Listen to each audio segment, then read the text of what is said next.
What's up guys, Everything Apple Pro here, and here I've got the new iPhone 6s Plus in rose gold and iPhone 6s in space gray. Today we're going to be seeing how these do when subjected to water. I'm going to be placing these things in 1 foot of water, chlorinated, fluoridated, and I want to see how they fare. Not all of us are super careful with our phones. Sometimes we jump into pools and we leave our phones in our pocket. So I want to see, will these things survive subjected usage in water? And we're actually going to be keeping them in there until they die, but I want to see if they do survive, what will work. A lot of things stop working on these phones, such as ports and speakers. I want to see, after being in the water, what still works and what doesn't. So at intervals, we're going to be taking them out and seeing. But overall, even though these don't have an IP68 water resistance certification, I still want to see how these fare when we place them in the water and leave them there. And these are the new phones. This is the rose gold color option and space gray. Absolutely great phones. Way more durable, as the drop tests have shown us. But how do they fare when exposed to water? So I'm really curious to find out. The Force Touch is amazing. Let's see if Force Touch will work underwater as well. But let's go ahead and do this. Okay, so here are these guys. They're ready to take a bath. Have you ever been so nervous using your phone above a body of water you'd grip it extra tight? Well, I'm doing just the opposite of that. I'm about to submerge about $1,500 worth of phones into this bath, and I'm really nervous to do this, but I'm actually pretty curious to see if Force Touch will work underneath that water. Anyways, I'm going to start the timer at the exact same time. I would start them on here, but I don't trust them. I've had the screen do random things before. Okay, here we go. So,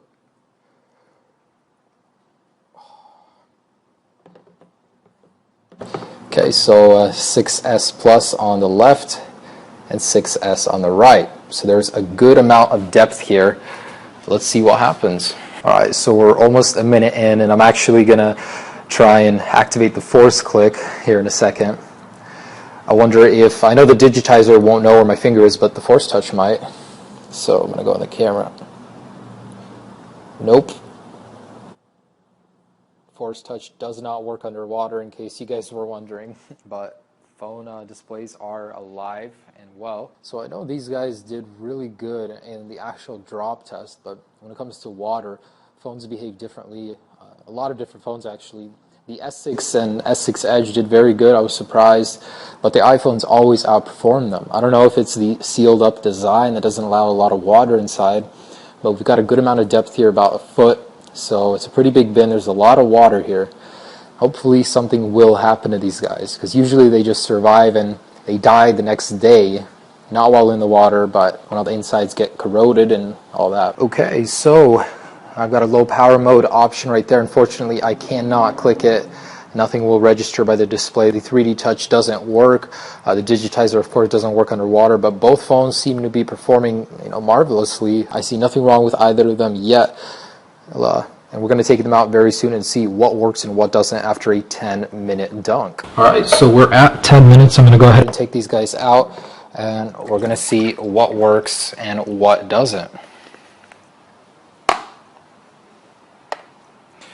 So, all right, so digitizer still works. I was able to turn that off. And against better judgment, we're going to see if they can charge and if the headphones do work as well as the speakers. So I'm trying to get as much water out of there as possible. Man, I love the new color. Anyways, so, everything is good. Oh, wait. This guy, the digitizer stopped working. No.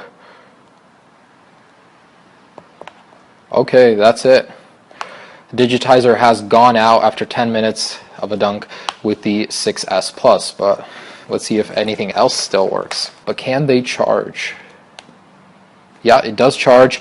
However, there's no sound when plugging it in, which leads me to believe that the speaker is no longer working. This one, same thing, and it's on. The vibration motor still works, but let's see if the sound still works on either one of them. And we're just going to go into the sound settings. Still working, it just sounds like crap. There is a lot of water in the speaker.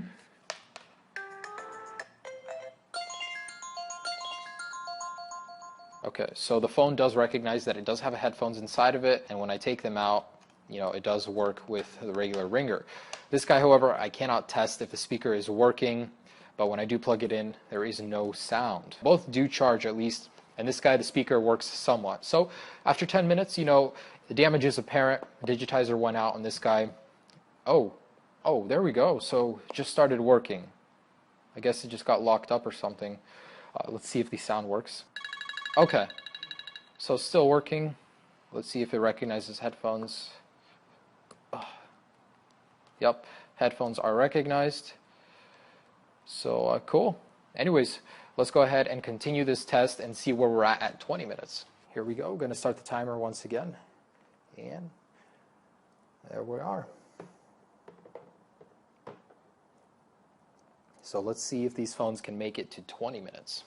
So one thing I've noticed is that the reception isn't very good underwater apparently. There's no service for the 6S Plus on the right, but more than that, I think the radios actually went out. So I'm no longer able to get a service on T-Mobile, while a phone that I have outside of the water has LTE. And on the left, the 6S seems affected as well. So the first thing that's likely to happen is your LTE radio will go out. So just to show you guys, there is a considerable amount of water on top of these guys. There's a lot of pressure.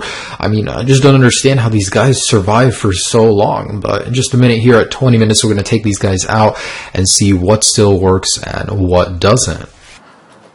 Okay, so 20 minutes. I'm going to get these guys out of here. Dry them off. Both are alive, which is a good sign. So it looks like the displays, home buttons, still working. Cool. All right, that's already the biggest challenge. So those are still working. Let's go ahead and test the sound. Looks like the service is back. For a moment underwater, it disappeared. It's very quiet. Okay, so both do work. They're just a little muted to how they usually are. Let's go ahead and see if the cameras work actually. So rear cameras are working, not foggy. Alright, front cameras are working as well. Let's go ahead and try the power. Okay, speakers is working with the power now. Not this one. But both do charge, both are recognized while charging. I wanted to see if this guy can still get a Wi-Fi signal.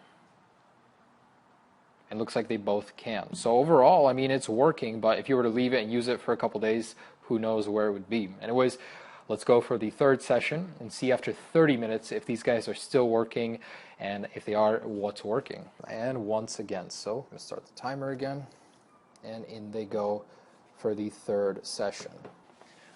All right, so about at the 25-second mark, and these guys just aren't dying, so I'm actually going to flip them around a little bit, see if I can squeeze as much air out of them as possible. So there are more bubbles going.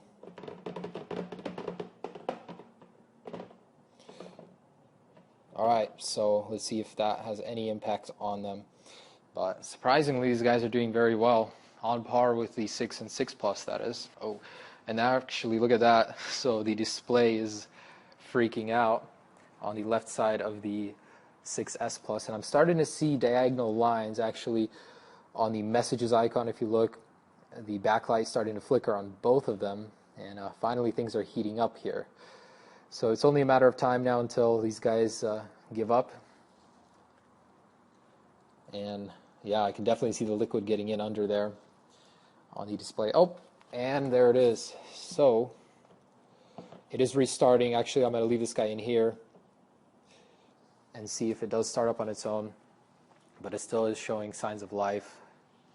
Flickering, weird colors, the backlight's totally being affected.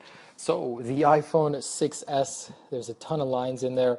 iPhone 6S Plus keeps flickering. One side of the backlight keeps going out and on, and actually I think the power button just activated. It's, man. So, man, these guys are completely going nuts, but at 27 minutes, they're still surviving. So at this point, the display backlights kept going out. We started to see a whole bunch of horizontal and vertical lines on the 6, whereas the 6S Plus seems to be affected a little bit more. Man, this is just crazy. All right, so the backlight And there we go. So the iPhone 6s at 28 minutes has completely shut off. The iPhone 6s Plus is still working. So we're going to see how long it takes for that guy to shut off. But let's see if we can revive it. I'm going to try and get as much water out of there. And no power. Against better judgment, again, I'm going to power this guy on and see if any sign of life. Oh, there's a glitch. It's the Matrix. But there's some really interesting artifacts going on. I've actually never seen this before. Maybe that's something to do with the 3D touch. And nothing. That is so interesting though. The iPhone 6s Plus still doing its thing. And it's been 30 minutes, so we're about to pull it out. But both phones are completely gone. All right, let's get this guy out of here.